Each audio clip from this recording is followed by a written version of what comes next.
Paramashivoham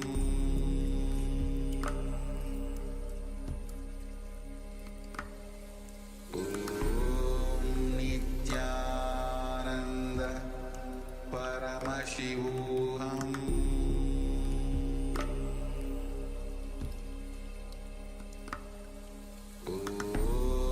Nithyananda Paramashivoham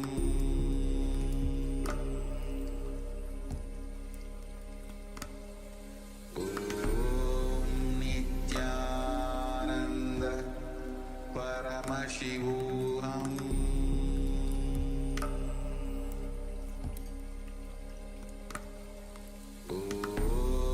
Nithyananda Paramashivoham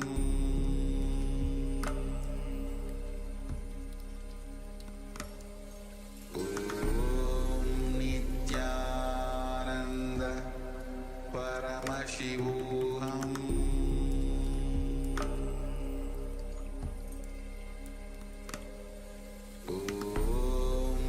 Nithyananda Paramashivoham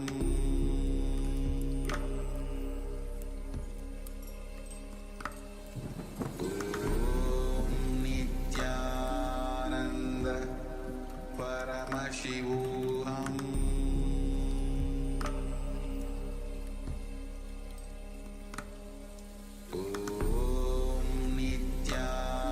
Nithyananda Paramashivoham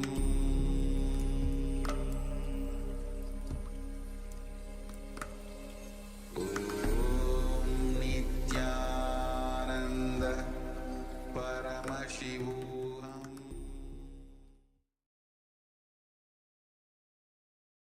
Now slowly, very slowly, remove your events and you can open your eyes and let us share what was revealed to you through your third eye. What Swamiji revealed to you. Anything that was, even if you had a flash of some visuals, images that was revealed to you, any detail that was revealed to you. Even for a fraction of a second, it came and it gone. You can share that.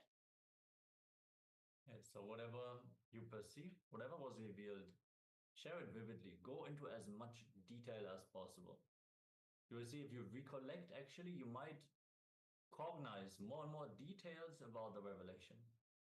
So for a moment, you might have seen an object, but as you start describing it, more and more depth might get revealed. So go into all details and acknowledge Paramashiva manifesting and celebrate. That is most important. Swamiji always shared that when you successfully manifest the power, you should celebrate.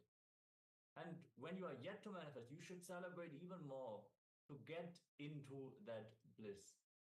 As Swamiji has shared yesterday, that the bliss space itself is the direct solution. So just laugh, just celebrate. Ma Amtani shares blue sky, grey road. Thank you for sharing, Ma. And all the participants on YouTube, as last we had seen few other participants were actually sharing. Please go ahead and share.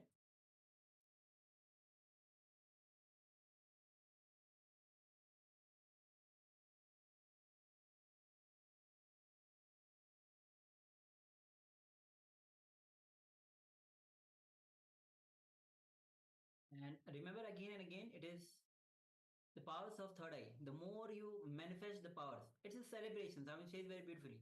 The power manifestation is a celebration. The more you manifest the powers, the more oneness grows in you. The more restful awareness, the more nirvikalpa samadhi in you. And the more you manifest the powers, the worries that you have, the fears that you have, this just becomes redundant because as you are bringing deep connection with Swamiji, the oneness grows in you. All these things it becomes irrelevant from your life. So we have one more sharing from Yang Hong. She says long column is wrapped with coarse yellow vines. There are also long objects with labored flower spots, blacks. Okay, thank you, ma, for sharing.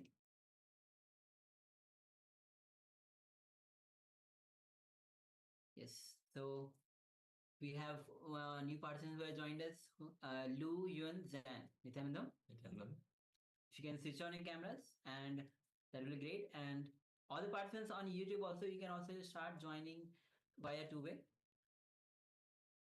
All right. So if you want to share, please go ahead and share. Meanwhile, we'll be projecting the image that we had shown so that we can verify our manifestation. Yes. As you can see, it's a potter's wheel. The potter is actually making a pot with his hand, the creativity that is showing. So you can see the clay color, the clay itself, hand, the person is there, and he's using some object to give the design to it. And you can see the base itself is kind of a black in color, and outside there's another vessel, a bigger one. So even round objects, you see there's like lines of clay on the potter's wheel. So there's a lot of minute details, wearing a black upper cloth. So a lot. Yes, okay. Ama Amritavandini is sharing that she finds that her second round of power manifestation is always not as accurate as the first round. So I would simply complete with that that cognition that you are carrying. That is a perception only, ma.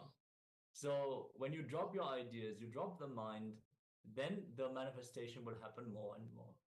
So first celebrate that you are more precise in the first round, celebrate that. And that space alone, keeping the space of possibility, the space of celebration open for yourself.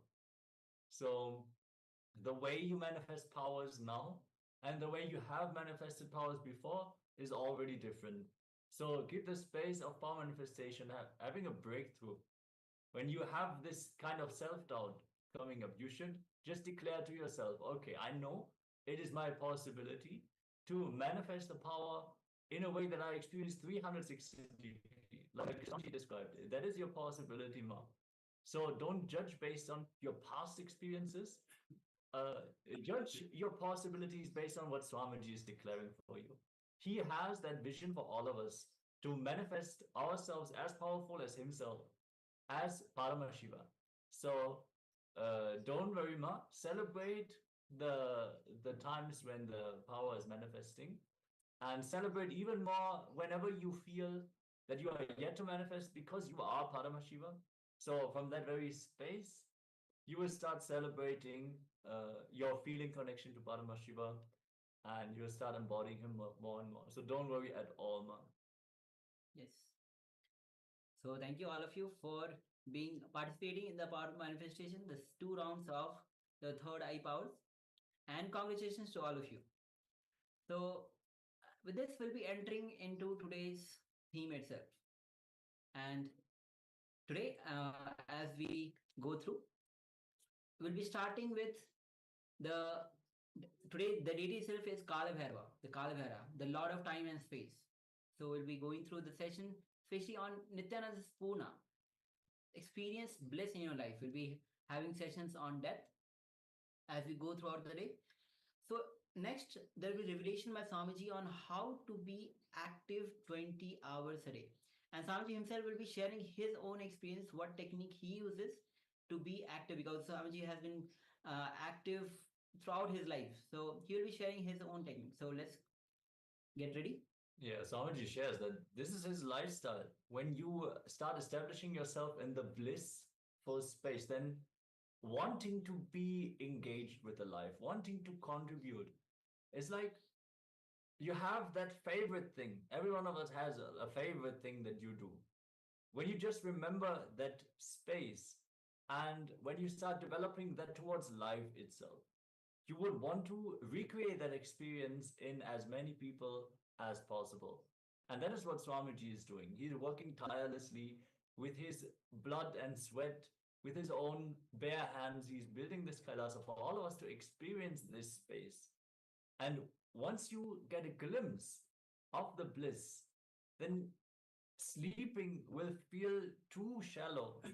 So being awake, being active the whole day, contributing, that is going to be so fulfilling. And you're going to feel so good about yourself. So let us learn from Swamiji how we can make this our very lifestyle. Yes, Ma Para Brahma Sarupini Nithyananda Ma, welcome to the session. As we are going to enter into the introduction, just on time to receive this introduction from Swamiji.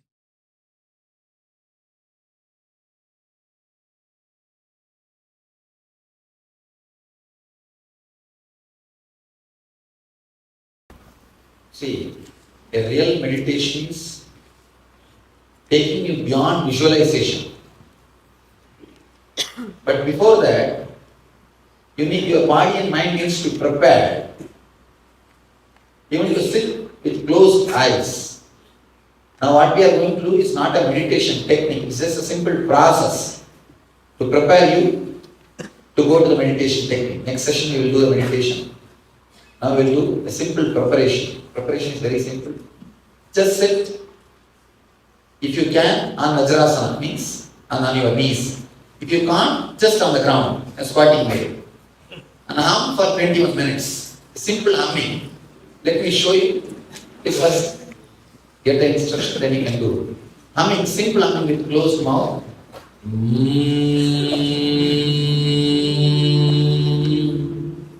As deeply as possible, as loudly as possible, as strongly as intensely as possible. Please understand, it is not a meditation technique. If you have done ASP, you would have done this technique as a first step. It's a preparation, preparing your body and mind to go into the meditation. Anybody with heart problems, please don't do this technique. It's a very powerful technique. Just, you don't have to hum intensely. Just do the deep breathing, that's all. Slow, steady, deep breathing. For the people who are with heart problems, slow, steady, deep breathing. Do only that. And all others, please do this humming intensely as possible, as loudly as possible, as deeply as possible. If you can avoid sitting in the chair, it will be nice. Either squatting or Vajrasana, but no chair. Really old, really sick means then you can have chair. Otherwise, please sit on the ground. Please be seated in Vajrasana. Please tie the ribbon.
See, a real meditation is taking you beyond visualization. But before that, you need your body and mind needs to prepare. Even you sit with closed eyes. Now what we are going to do is not a meditation technique, it's just a simple process to prepare you to go to the meditation technique. Next session we will do a meditation. Now we will do a simple preparation. Preparation is very simple. Just sit, if you can, on Vajrasana, means on your knees. If you can't, just on the ground, a squatting way. And hum for 21 minutes. Simple humming. Let me show you. If first get the instruction, then you can do. Humming, simple humming with closed mouth.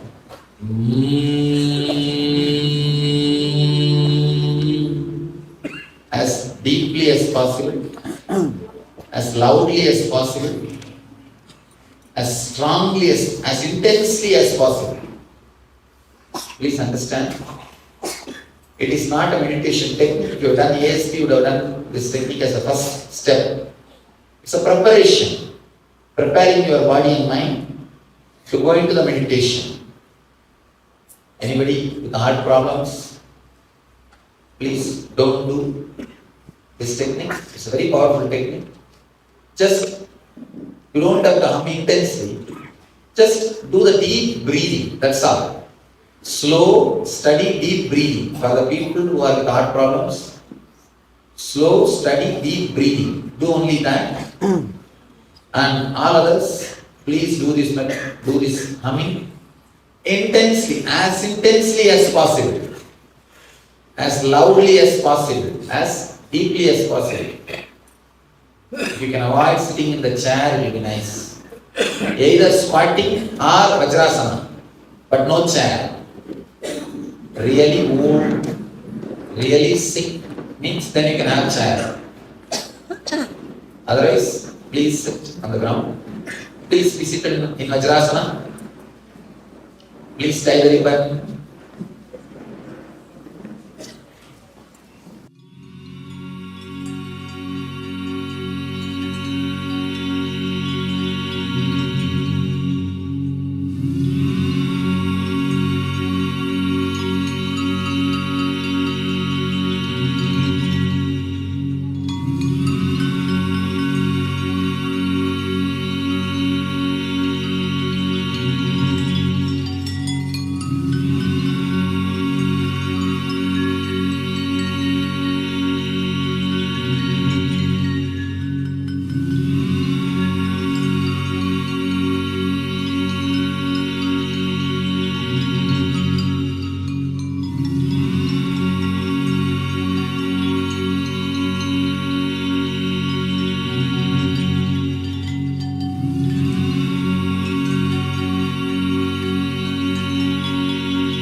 wherever you see me, whether India or USA, any country, at least 20 hours you will see me with the public, outside.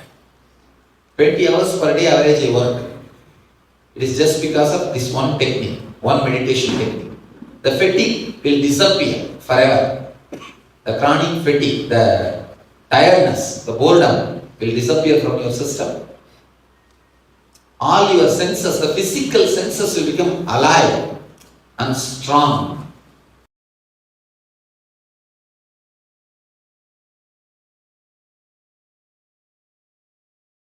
Yes, Nithyananda, all of you. So, a powerful mantra, the Maha Mantra meditation.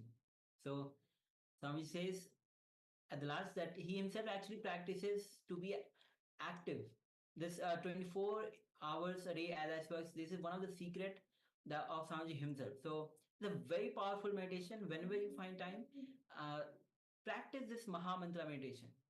It will keep you active throughout the day. Not only it cleanses your nervous system as well. Yes, we actually practice this meditation directly after our yoga. So after the intense yoga, when all the energies are already awakened, just humming, dissolving in that Maha Mantra is a very powerful way to actually, it awakens all the chakras from the Anahata all the way up with an intense vibration. So we definitely recommend you try this out for yourself and experience the benefits. Hope all of you followed along just now during the meditation as we can enter into a powerful day of Paramashivoham. And we are going to now receive the introduction from Swamiji and the topic of the day, which is the Nithyananda Spurana. Yes. So Nithyananda, the word itself Nithyananda means, Nithya means eternal and Ananda means bliss. So eternal bliss. When you establish yourself in Nithyananda, you are in eternal bliss. So in this revelation by Swamiji himself will be introducing, as we go throughout the day, we'll be having more sessions, especially on how to establish ourselves on bliss and how to detox ourselves, heal ourselves from all the toxins. So let's get ready to have this revelation by Swamiji. Have your notebook ready with you, pen and paper ready with you to write down the powerful clicks, understanding, cognition. Let's begin.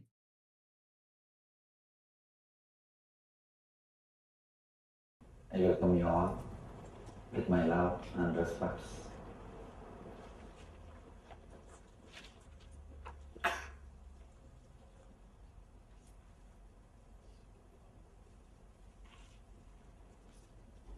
In Los Angeles,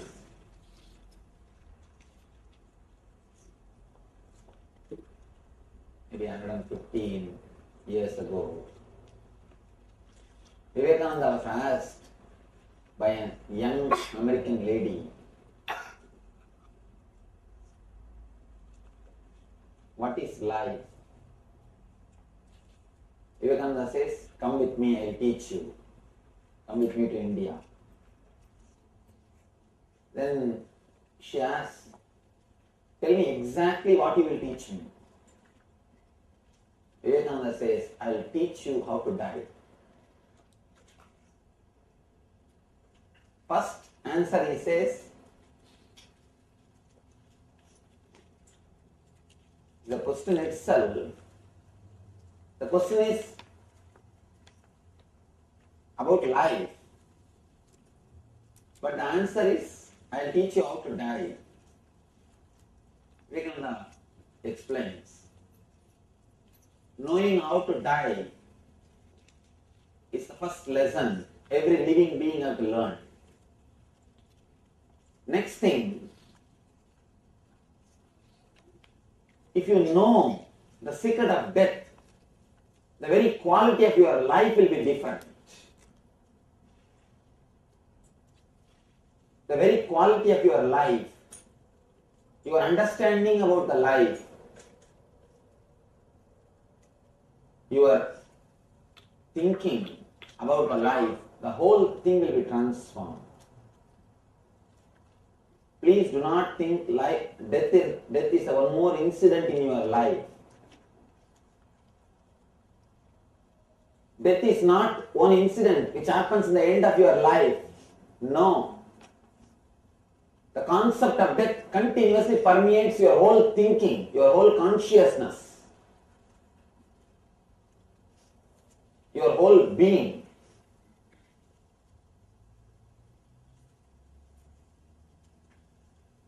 When the idea about death is clear,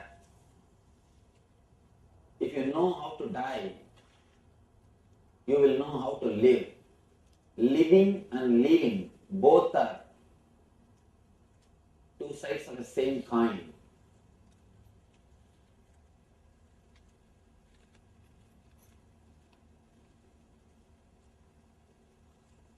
The whole Nithyananda Spurana program is about living and living.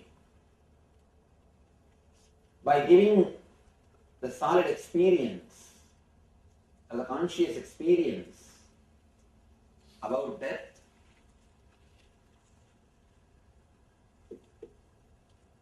your consciousness will be transformed.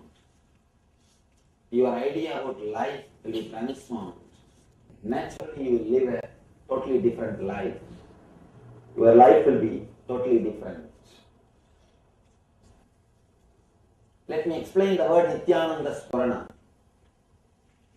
Nithya Ananda means eternal bliss. Spurana means life, very core, flowering. The Spurana word can't be translated exactly by a single word. It is a concept. You can't use a single word to translate the Spurana in English. You can say Spurana means flowering, flowing, the very life itself, core itself. Continuously in all of us, the eternal bliss is flowing. Continuously, the eternal bliss is happening in all of us.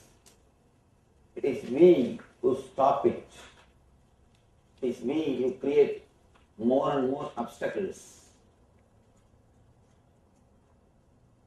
These 2 days, you are going to just stop the process of stopping. You are just going to stop the process of stopping. Continuously, we are stopping the bliss flowing, bliss flowering. Now, we will see that we stop that stopping process.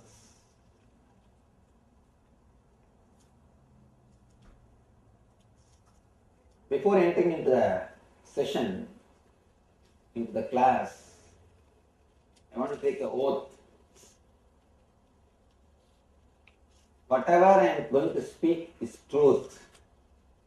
It's nothing but truth. You may be thinking, why should I take the oath? Usually, you don't listen to anybody. Please be very clear. We never listen. Even if you sit out of politeness, you do not allow the words to penetrate you and transform you. First thing, we may be sitting here and we will not, you can say, continuously you will be arguing with yourself. You will be arguing with whatever is expressed.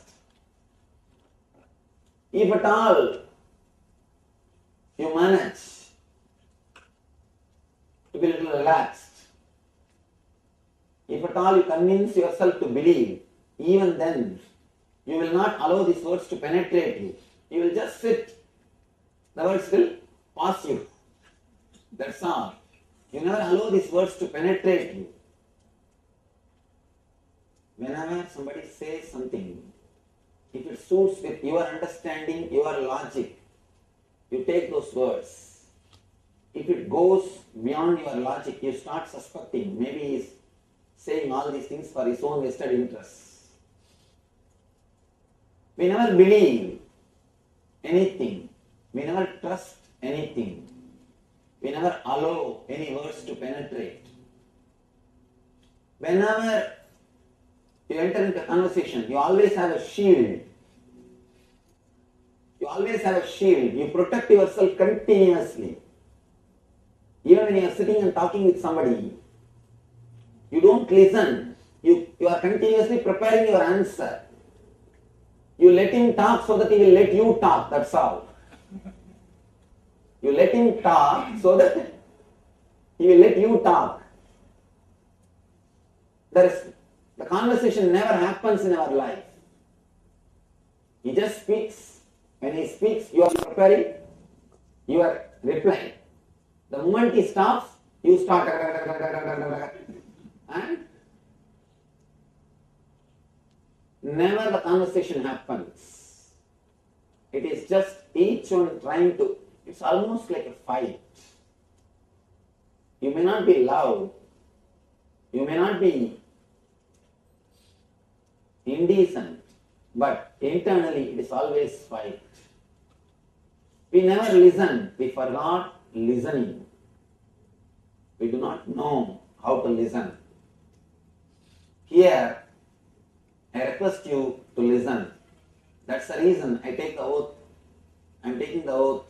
Whatever I am speaking is truth. Sometimes you need to express the truth as it is. Please understand. Truth, when it is expressed as it is dangerous for your life. Because your life is vested on lies. Your life is built on lies. Your life is built on false insurances. I always tell people, all life insurance is death insurance. Be very clear. Who will get, what is life insurance? After you die, somebody else will get the money. Who is waiting for it? And your insurances are surely not life insurances. They are just false security. What can you do? Whatever insurance you may have. Can it postpone your death in a single day? Or can it transform the quality of your death? No. Whatever we know as life, it is built on lies. All our vested interests, all our inspiration sources, you see, the inspiration source decides the direction of your life. But our very inspiration source, the very root of our inspiration is a lie. From lie, asatya or mithya. Then how can you expect the life to go in the path of truth? Life to lead you to the truth. Here, I am trying to express the truth as it is. Naturally, it will hurt. It will hurt all your vested interests. There is a beautiful Zen story. Master is like a rotating, dynamic diamond. We are also diamond, but covered with little carbon, little mud. When the diamond which is covered with the mud, uncut diamond, if it goes near the master, automatically it will be cut and polished. But in the process, you need to lose the carbon. You need to lose unnecessary things which is covered on you. So whatever lie covered on your being, covering the diamond, naturally it will disappear. It has to be taken away. Only then you can shine. That's why the Buddhists, they say, Manipatmeham. In the lotus heart, the jewel resides. When a truth is uttered or understood, it completely transforms whatever lies you are carrying, whatever amount of carbon you collected, whatever unnecessary things you accumulated, all those things will drop. Sometimes it hurts. Sometimes truth hurts. Here, We are going to work with the truth. We are going to inquire into the truth. That's a beautiful line, sutra, with which Brahma Sutra starts. Atato Brahma Jinyasat. Let us inquire into the truth. Let us inquire into the reality. Let us inquire into the Brahman. Brahman means truth, reality. Now, we have decided, let us inquire into the truth. It means what? We will have the courage to work with the truth. We will have the intensity to go behind it. One more thing, truth is so dangerous. Please be very clear. The moment you understand, it transforms your life, even if you don't want. So anybody who is afraid of transformation, still you have time. Because it will start haunting you. It will start straight away working on you. The ultimate truth never waits. The moment you understand, it starts working on you. The moment you understand, the process starts. Here, we are going to work on the ultimate truth. Truth about our life, truth about our death.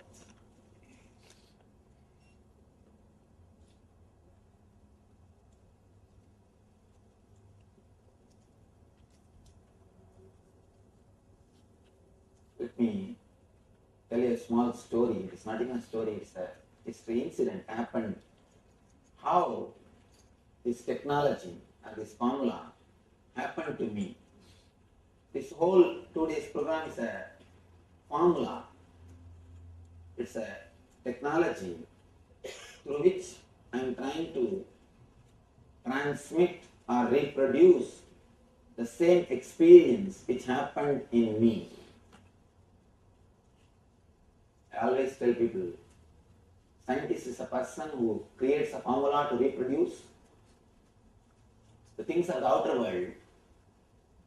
Master is a person who creates a formula to reproduce the experiences of the inner world. So this technology, of course,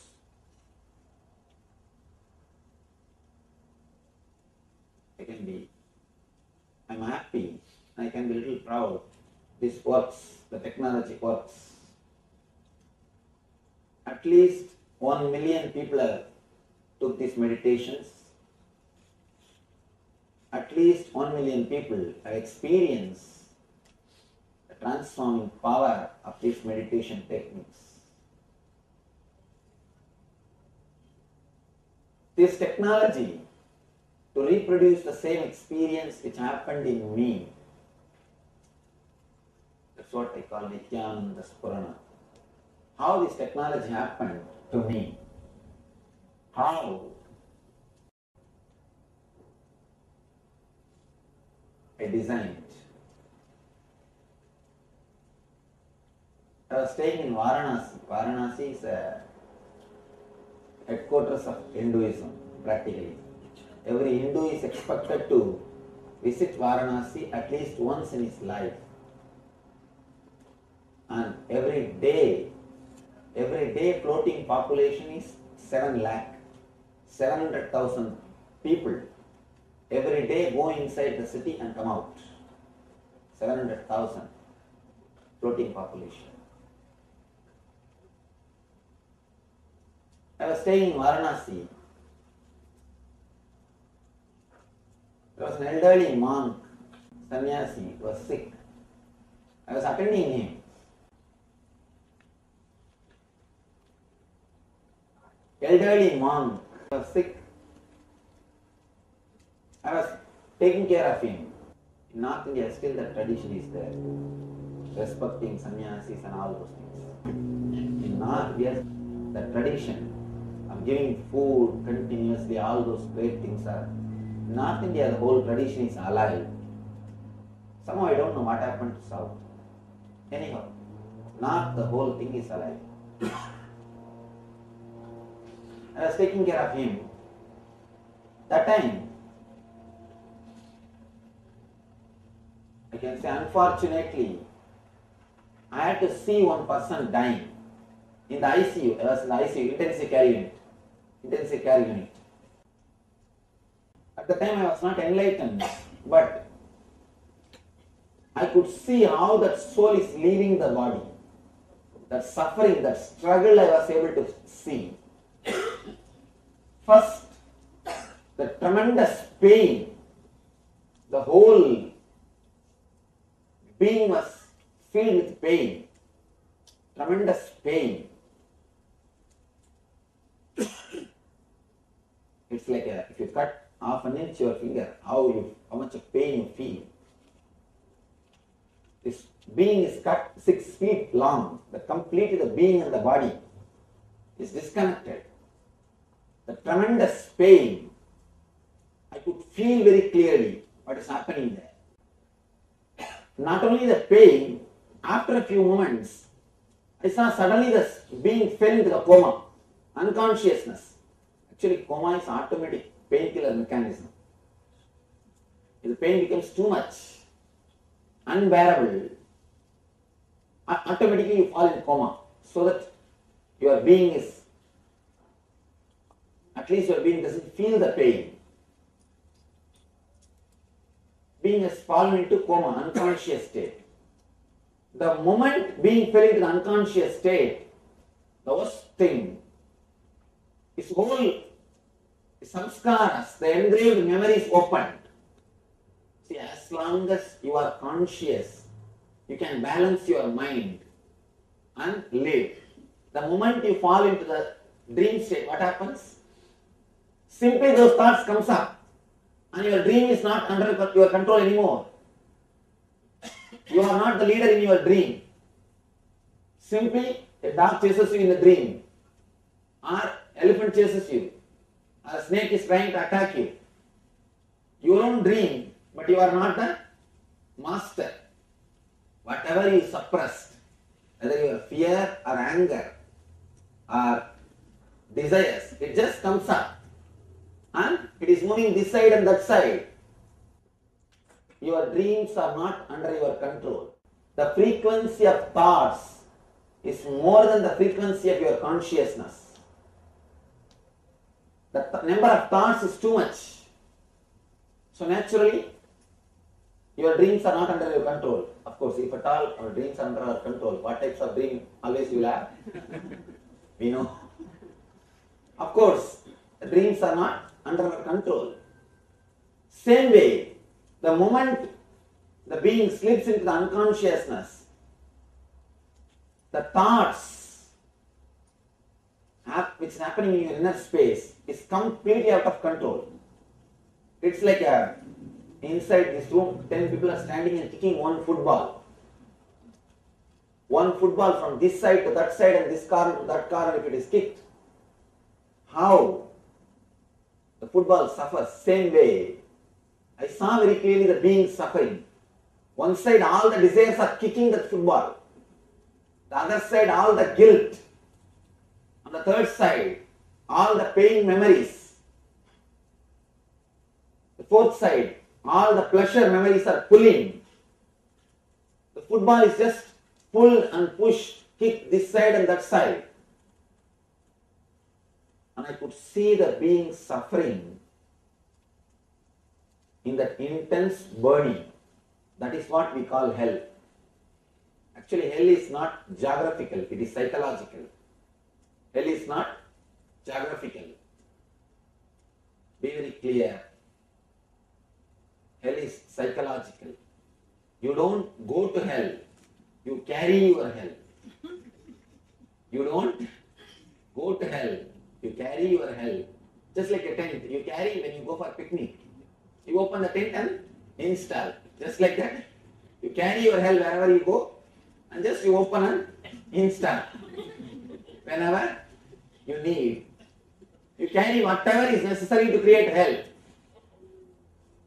To create a tent, what all is necessary? These pillars, the sheet. Just like that, you carry all the ingredients, all the things which is necessary to create hell. And wherever you go, you just create it.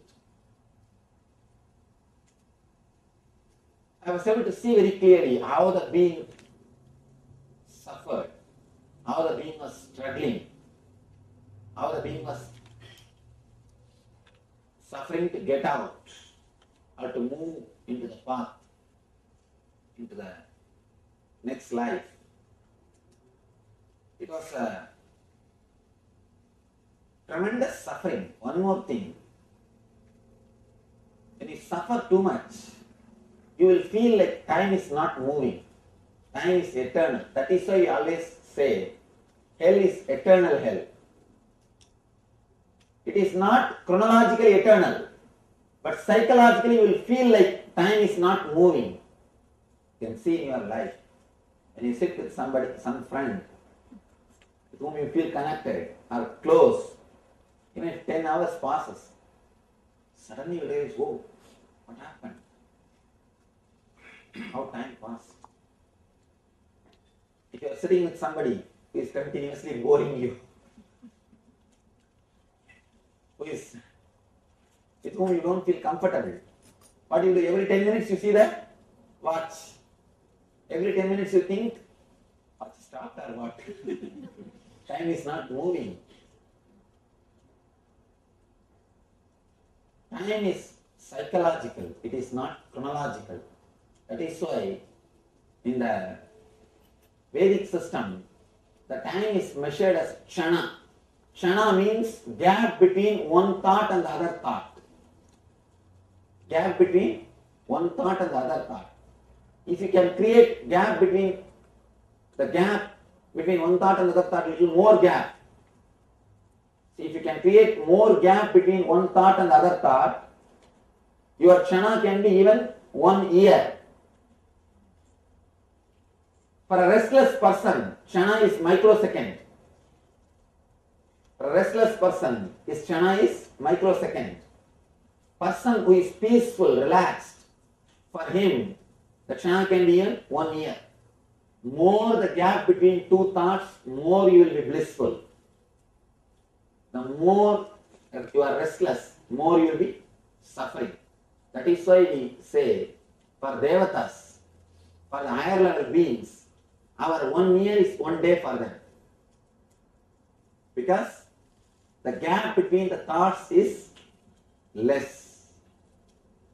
For them, what is 1 day is for us 1 year. Because we have too many number of thoughts. Their kshana is too big. Our kshana is too small. When I saw the being suffering, for me it looked like just few seconds. But for the being, it's eternal. Because whenever you suffer, you feel like time is not moving. Time is not moving. Anyhow, somehow the being passed, he died. But that memory, the pain was there inside me continuously. It never disappeared. That if you see an accident, at least next 3 days you won't be able to eat. If you see an accident directly, how you suffer for next 3 days? Same way, I was suffering with that pain after seeing the whole thing. That sometimes, if you don't get extraordinary powers, you are saved. Sometimes these extraordinary powers, they disturb you too much. And you will be able to see something, but you will not be able to help. You will not be able to do anything. Then naturally it is a suffering. It leads to suffering. Same way, I was also struggling. I was able to see, but I couldn't do anything. Anyhow, I left the Varanasi, but the Swami became alright. He did not die. He became alright suddenly. I left the Varanasi after some time. Maybe after a year, I had my own enlightenment experience. After the experience, I came to South. After 2 years, again once more, fortunately, I can say this time fortunately, I was there to attend one more death. Again I was healing one of our devotees in a ICU, intensive care unit. I saw one person dying. the intensive care unit. This time, the moment he started dying, slowly the pain started happening. Immediately I just wanted to escape from that place because of last time memory. I just do not want to stay there. I just don't want to see one more death and carry a little more pain. But after a few seconds, I was able to see very clearly, instead of falling into unconsciousness, that soul fell into the superconsciousness. That being which was dying, instead of falling into unconsciousness, it fell into awareness. I was surprised. And just like how people ski in the snow, just like that the being started flowing from one layer to the other layer. It did not struggle, it did not suffer, it did not undergo any torture, it did not have any pain, it did not have any problem. Just smoothly, beautifully, the being flowed, being moved from one level to other level. I was surprised. And not only that, he just disappeared into the bliss, into the ecstasy. I was surprised. I asked the family people. After a few hours, I slowly spoke to them. I asked them, is he a great meditator? Is he an enlightened soul? Because normally ordinary people can't die so peacefully. They said meditation. Why? They said that he is not even a religious person.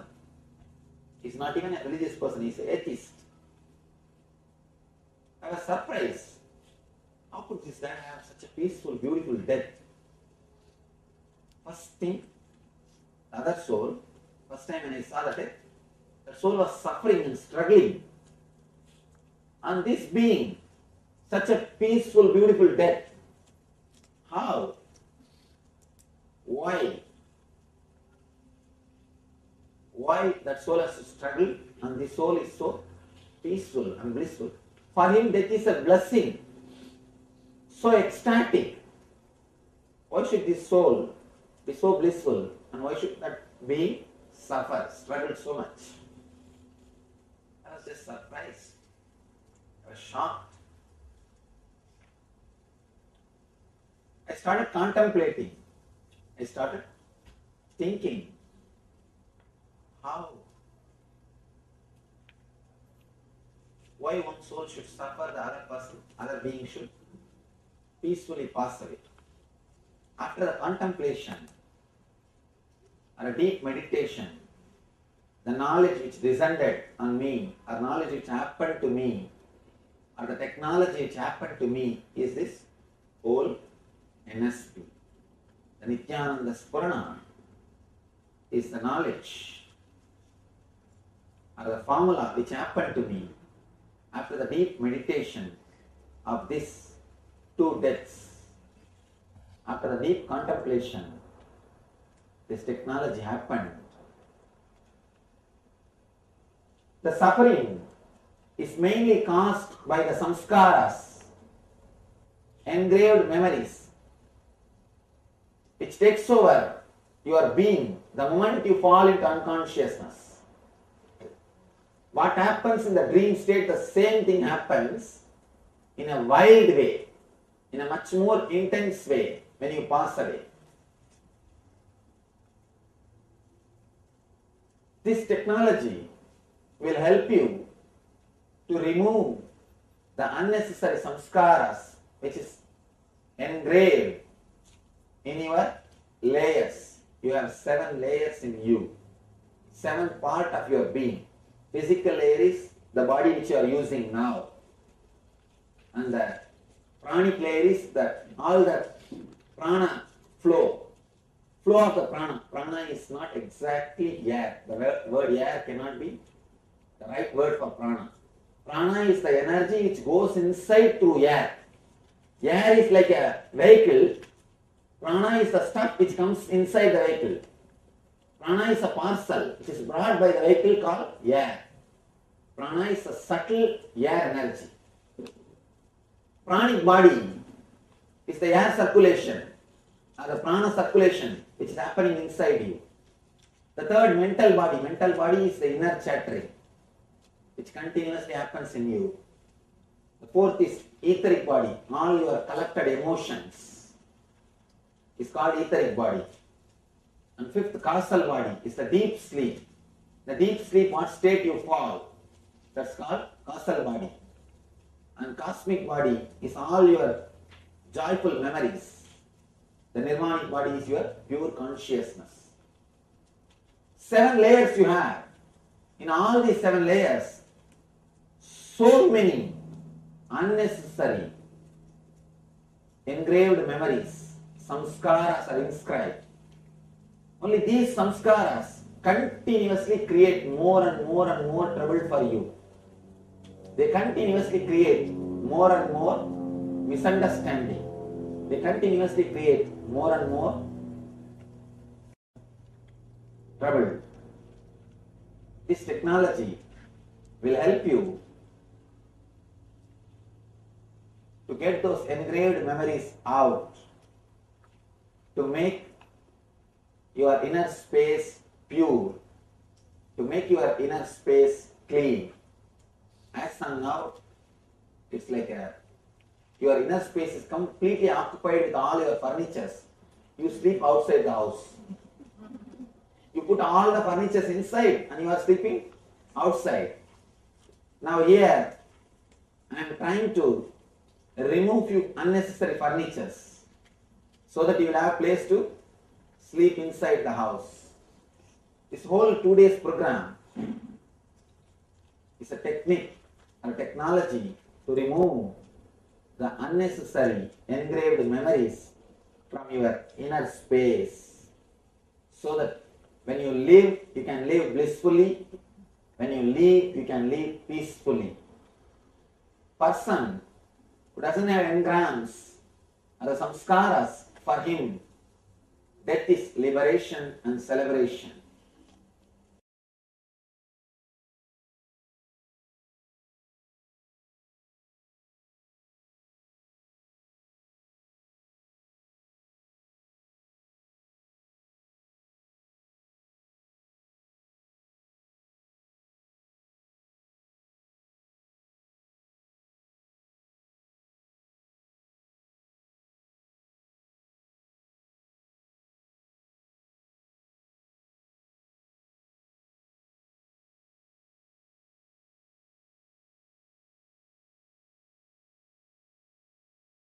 Yes, Nithyananda, all of you. So, introduction to Nithyananda Spurana. How this technology of Nithyananda Spurana happened to Swamiji. Swamiji very beautifully explained how he experienced the 2 deaths in his life, before enlightenment and after enlightenment. Before enlightenment, he had the power to see what the person was going through when he was on deathbed. Even that guy was suffering so much, as if thousands of scorpions are biting him.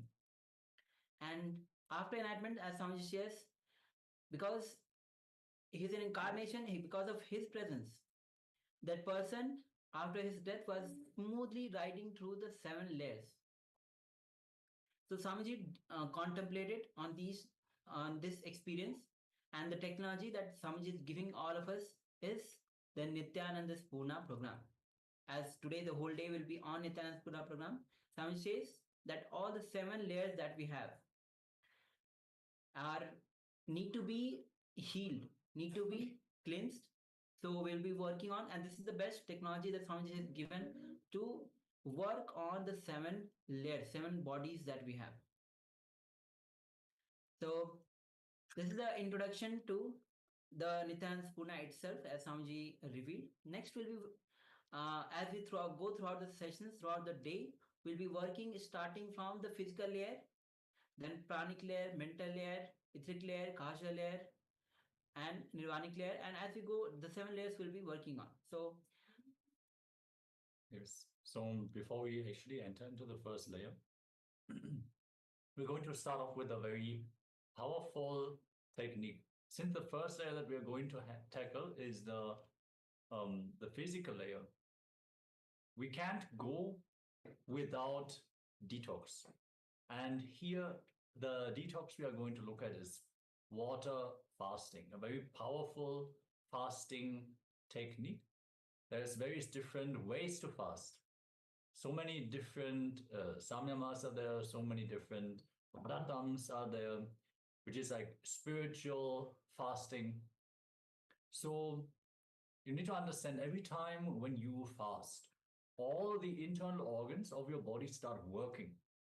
The best food for the body is what is already gathered and stored inside the body.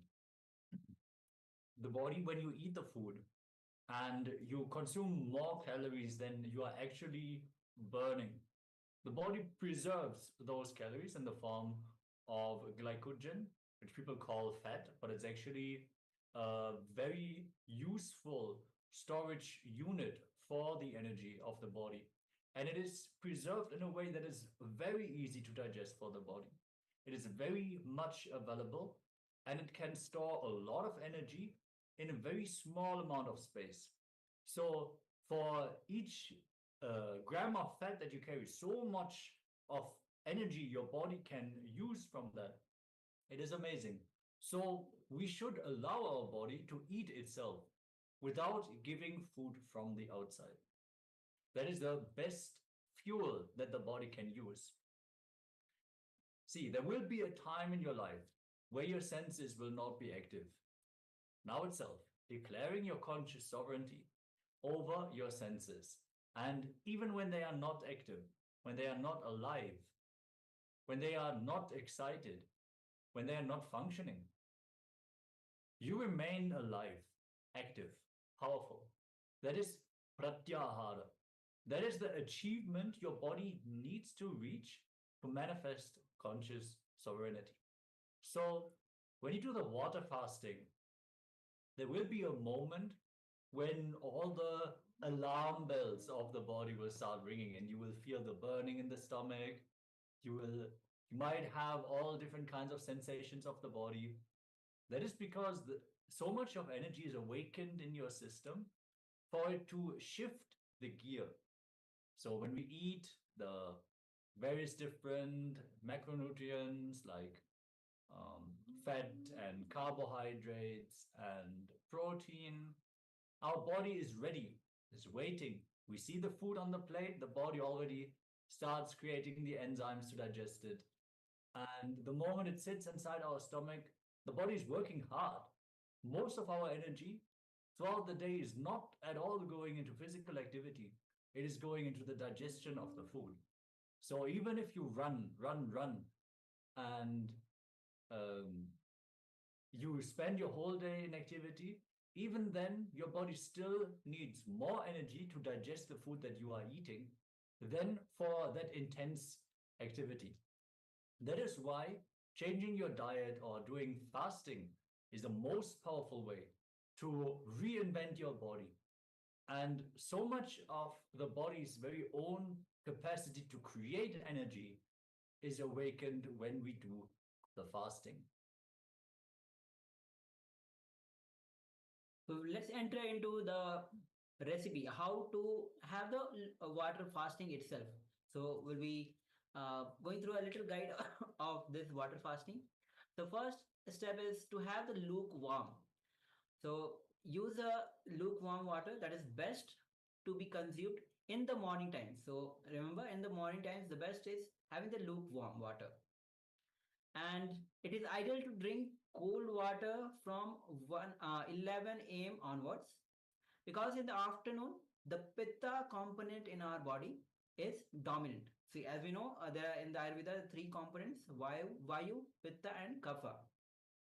So in the afternoon, the Pitta component is more dominant in our body. So that's why it's important to have the drink cold water from 11 a.m. onwards.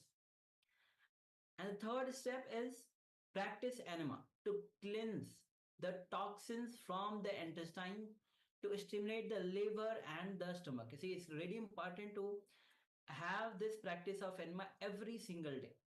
See, because so much of food that we take in goes into the intestines, and so much of operation happens in the intestine. And when you do this enema practice every single day, it cleanses the intestine, it stimulates the liver, it stimulates the stomach, and all the toxins that we have gathered from many years. We don't know how many years the toxin has been gathering and getting and these toxins becomes independent intelligence by its own and creates so much of problems in our intestine, ultimately throughout the whole body, including the health, comes in form of different kinds of ulcers, disease. That is why practicing enema every single day is very important. Next is having the hot water. The very hot water is best to avoid, to be because it increases the appetite. So avoid the very hot water. As a general rule, any fasting should not be ended with the heavy food. This is important as you are doing the water fasting. Make sure that you are not ending the fasting with a heavy food. Yes, the best foods that you can take to break your fast is things like watermelon or papaya, light berries like blueberries, strawberries, all the very watery fruit. And you do not need to break your fast with a big amount of fruit either. You should chew the food completely and enjoy it very slowly. You will see your body's capacity to resorb all the nutrients and utilize the energy from the food will be drastically increased. Even in yoga, when you practice yoga intensely, your body's ability to not only break down the food, but also to absorb the food and use the energy of the food completely will increase dramatically to the point where some yogis, they can eat and use 100% of the food. So no 1, 2, 3 will leave the system. They will be able to eat and drink, but they will not release any toxins, no leftovers, because the digestion is so pure, so powerful, and so clean. Yes, Nithyananda, Magul Prasadini has joined. Yes, Matsu Weiping and Letang Ma Anafan. Welcome everyone to the session. Yes. And the next will be moving on to the power manifestation. So as we move on to the power manifestation, and as this is the Paramashivoham, the Jayanti, the Paramashivoham season itself is on Jayanti. So the Jayanti is a very special Brahmosam where this is celebration of the birthday of Swamiji himself, the supreme conduit of Hinduism himself. So this is the best time. Jayanti is on 25th of December, which is which is approx 2 days or 3 days from now. Actually, 24th ET time, the celebration will be happening, especially for the Jayanti. This is which will be a celebration of Swamiji's birthday. So we request all of you to offer your gratitude. See, this is a very important part of the Vedic tradition itself. Offering your gratitude to the Guru. So let us know if you are interested. We'll be sharing you the link, and you can go ahead with the gratitude that you want to offer. Yes, make sure to join in for the celebration and have your name chanted along with the celebrations during the various rituals that KAILASA is naturally conducting in various different temples all over the planet. So let us celebrate the landing of the avatar and celebrate the Jayanti of our beloved Swamiji. He's already in a high mood, and the Kumbh Mela preparations are in high activity. The Paramashiva Sena is so active, building this great event. So if you have the possibility to attend the Kumbh Mela in the US, definitely make sure to get ready. It's going to be a huge celebration. So many different international and national organizations, Hindu organizations, are going to be present. So it's going to be a festivity where you can really experience the sheer scale of Sanatana Hindu Dharma, the diversity. So many different traditions will be present. So it's going to be a great cultural exchange. And all this is happening during the Jayanti celebrations of Swamiji. So that's so beautiful. So if you have the ability to go to Los Angeles or any of the US KAILASAs, that's going to be specific times for all the different temples. They're going to have their own celebrations as well. It's not only one celebration or KAILASA.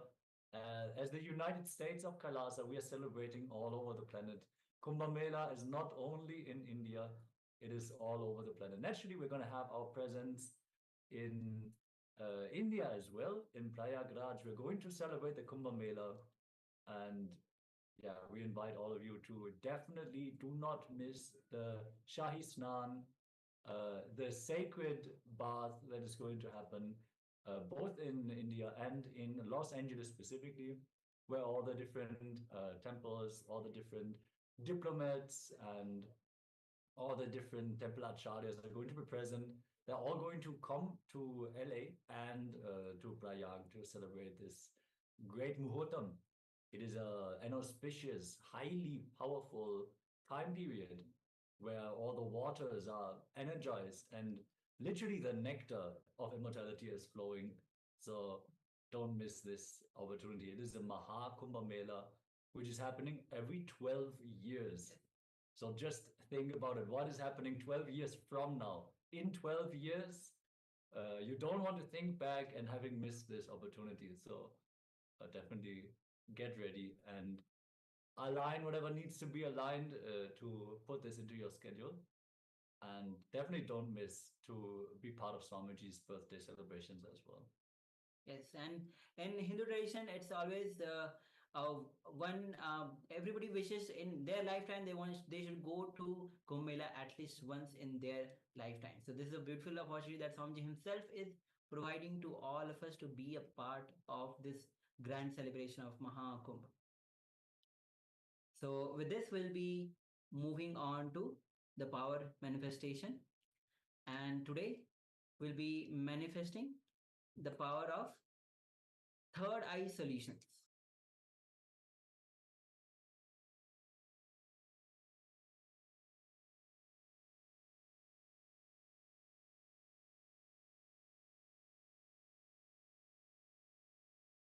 Yes, so today we'll be manifesting the power of third eye reading. So we'll be having various rounds, including seeing picture blindfolded, numbers, and various other powers of third eye. So let's get ready to manifest the powers of third eye.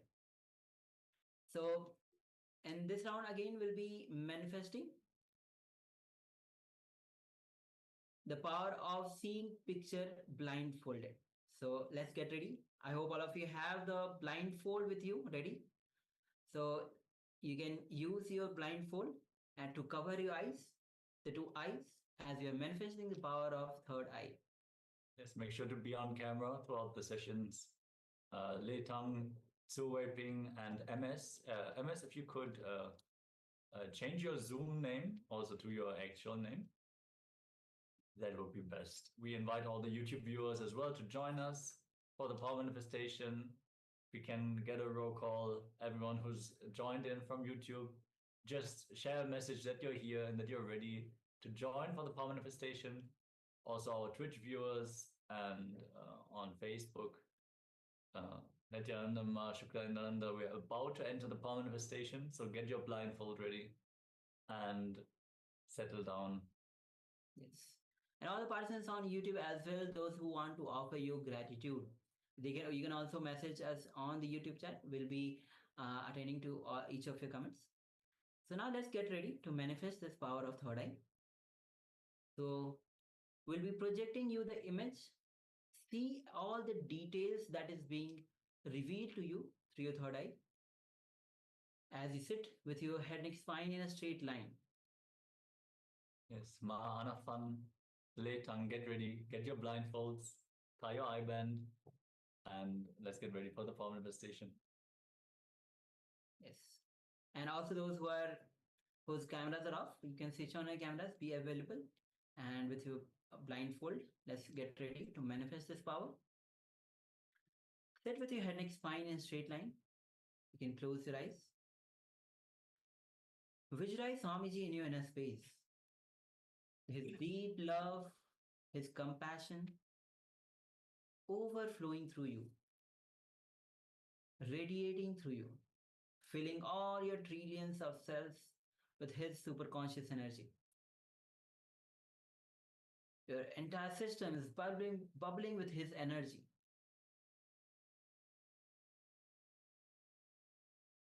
Take a moment, feel His energy. Start to unclutch from every single thought. If there is a desire to raise your hand, just unclutch. If there's a desire to open your eyes, just unclutch. If there is something urgent that you want to attend to, just unclutch. Go on unclutching and enter into the space of that pure oneness, pure unclutched space of Nirvikalpa Samadhi.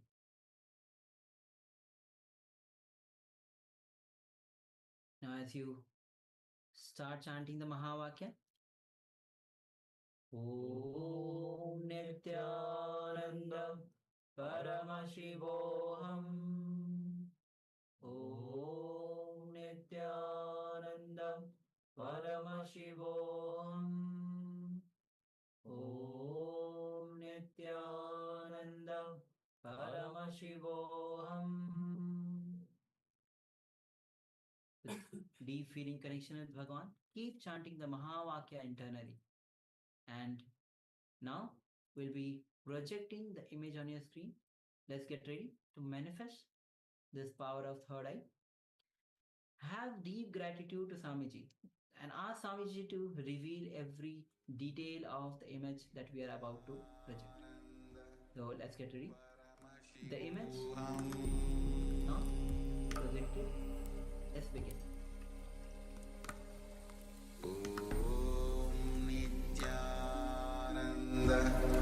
Paramashivoham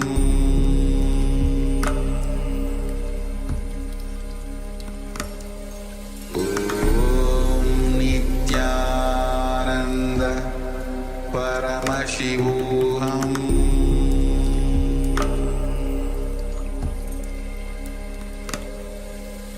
Om Nithyananda Paramashivoham Paramashivoham Om Nithyananda Paramashivoham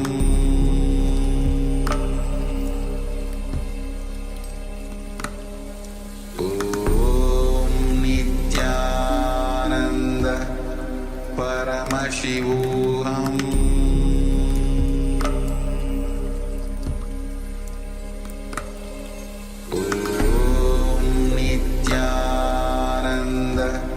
Paramashivoham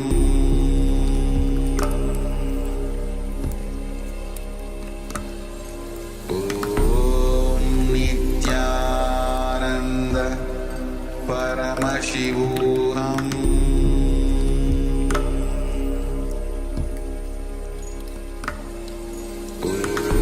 Om Nithyananda Paramashivoham Paramashivoham Om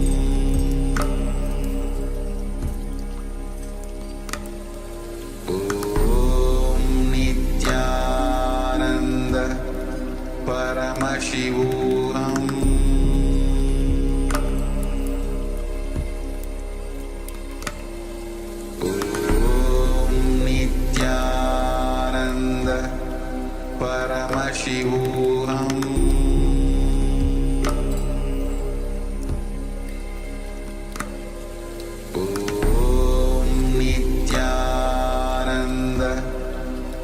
Paramashivoham Om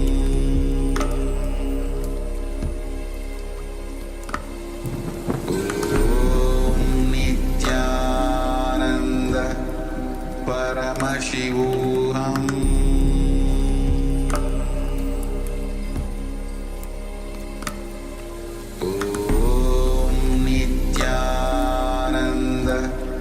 Paramashivoham